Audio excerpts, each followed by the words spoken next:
Another famous location in New York City is the Comedy Cellar, an underground comedy club that has now found itself in the middle of a controversy. Back in August, comedian Louis C.K.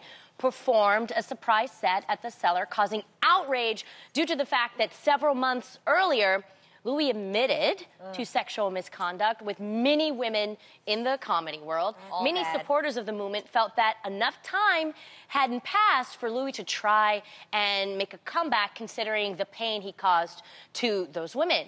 And this past Sunday, Louis showed up again, you guys, for a surprise set, and according to the New York Times, was met with wild applause, except for two women who walked out.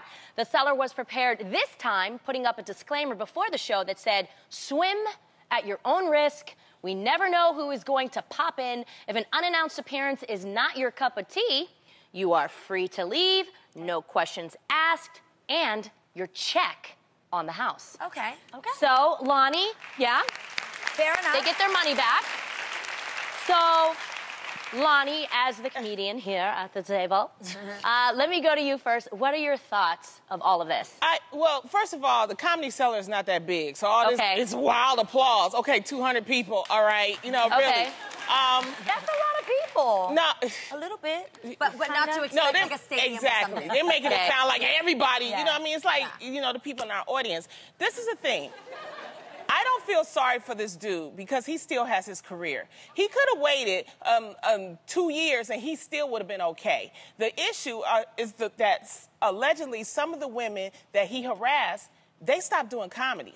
They were, allegedly threatened. They were allegedly kicked out of the business. They weren't able to extend their livelihood because of his actions. I know one personally basically, because you got to understand, when you become a comedian on his level, you become a corporation. And it's not just him, it's the people around him that want to protect him. So there's and this happened way before the Me Too movement. These allegations way before. What happened is, because of the Me Too movement, the allegations came to light. So see, what's done in the dark is always going to come to the light, all right? I do applaud the Comedy Cellar for making, for saying, well, if you don't like it, because what they do is they don't announce to people because you don't know if they're going to come or not. That's why they don't announce it. So, you might get Chris Rock, you might get Dave Chappelle to come in, or they may not come. You don't want to have people thinking they're going to come in and they pay the money.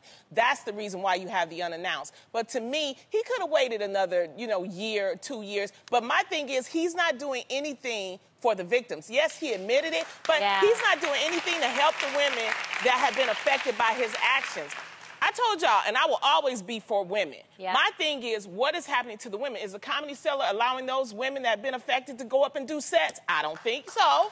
That's what they should be doing. I'm like, have your career. I'm not saying that he can't have his career, but do something for his victims, because we're all supposed to be in the comedy community. We're all brothers and sisters of comedy. Nobody is talking about these women in the comedy community. That's what I want to see done. Something for those victims, and they've been named.